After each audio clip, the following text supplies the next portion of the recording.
मेरा अपनी जन्मभूमि भारत माता और भारत की वीरांगनाओं को शत शत नमन।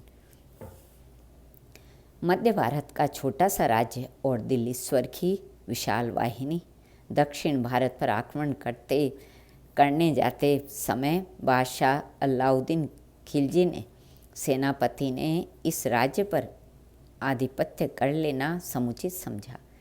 राजपूत प्राण रहते पराधीनता स्वीकार कर ले, यह संभव नहीं। महाराज कर्ण सिंह ने यवन दूत को पूरा उत्तर दे दिया। मंत्रियों तथा सेनाध्यक्ष की सम्मति हुई आगे बढ़कर पर्वतीय मार्ग में शत्रुता का सामना करने की। राजधानी पर शत्रु चढ़ आना अधिक भयंकर था। महाराज, आपने मुझे जीवन संगिनी बनाया है तो मुझे सदा संगिनी ही रहने दीजिए। सिंगिनी के आघात अपने वनराज से दुर्बल भले हों पर श्रृगालों के संहार के लिए तो पर्याप्त है। रानी कलावती ने अंतःपुर में विदा लेने आए महाराज के सम्मुख अपना दृढ़ निश्चय प्रकट किया। अंत में महाराज को अनुमति देनी पड़ी। आजानुलंबित कुंचित कुंतल राशि शीर स्त्राण में संयमित हो गई। सुकुमार अंगवल्ली लोह कवच से विभूषित हो रही। खड़ंग भल्ल धनुष त्रोण सजाए अपने पति के साथ वह वीर छत्राणी सैनिकों के सम्मुख आई।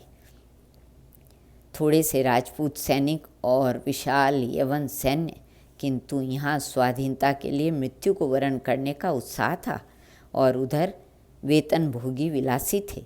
महाराज साक्षात त्रिशूल उठाए यहाँ भैरव की भांति दुर्दम हो गए थे। वे शत्रुओं को गाजर मूली की भांति काट रहे थे। महारानी अपने पति की पार्श्व रक्षा कर रही थी। इतने में महाराज को बहुसंख्यक शत्रु सैनिकों ने चारों ओर से घेर लिया। अंततः एक आघात लगा और महाराज अवश हो गए। नरमुंड मालिनी की जय। सिंह के आहत होने पर सिंहिनी दुर्दम हो जाती है। महादुर्गा की भांति महारानी दोनों हाथ चल रहे थे। घोड़े की लगाम दांतों में थी। पति के शरीर की रक्षा के अतिरिक्त आसपास की सेना को उन्होंने काट फेंका। महारानी के शौर्य ने सैनिकों में नवजीवन प्रदान कर दिया। उन्मत्त राजपूतों के सामने शत्रु सेना भाग खड़ी हुई। महाराज पर नर पिशाचों ने विषैले शस्त्र से वार किया। विष को चूसने के अतिरिक्त कोई उपाय नहीं है। विष चूसने वाले के बचने की आशा नहीं है। विजयिनी रानी पति को लेकर सेना के साथ लौट आई थी।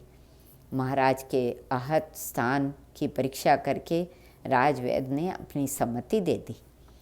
प्राण सबको प्रिय है। अपने स्वार्थ के लिए किसी को प्राण देने की आज्ञा देना घोर नृशंसता है।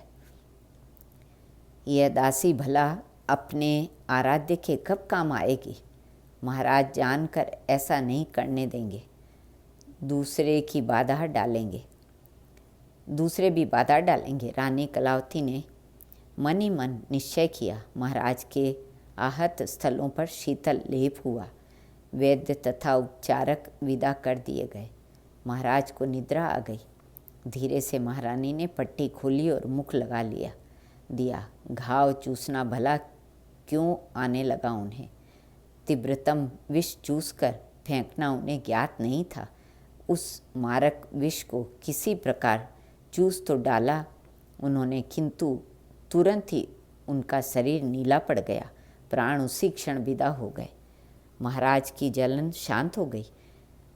उन्होंने नेत्र खोले, महारानी पर दृष्टि डाली। वैद्य ने बतलाया कि महारानी ने विष चूस लिया है। महाराज अब भय की सीमा से बाहर हैं, परंतु महारानी की प्राण रक्षा संभव नहीं। महाराज एकटक देखते रहे उस प्रेम प्रतिमा को जिसने मेरे लिए अपनी बलि दे दी। उसके बिना मैं जीवित रहकर क्या करूँगा? कोई रोके इससे पूर्व ही महाराज दक्षिण हाथ की कटार वक्ष भेदन कर चुकी थी। पति के शरीर के साथ ही सती होने वाली अनेक देवियां हुई हैं, किंतु अपनी सजीव प्रेम प्रतिमा के लिए अपने को उत्सर्ग कर देने वाला पुरुष भी जगत ने देखा। एक ही चिता पर उन परस्पर को उत्सर्ग करने वाले दंपत्ति की आहुति लेकर अग्निदेव भी कृतार्थ हो गए। भारत माता की जय।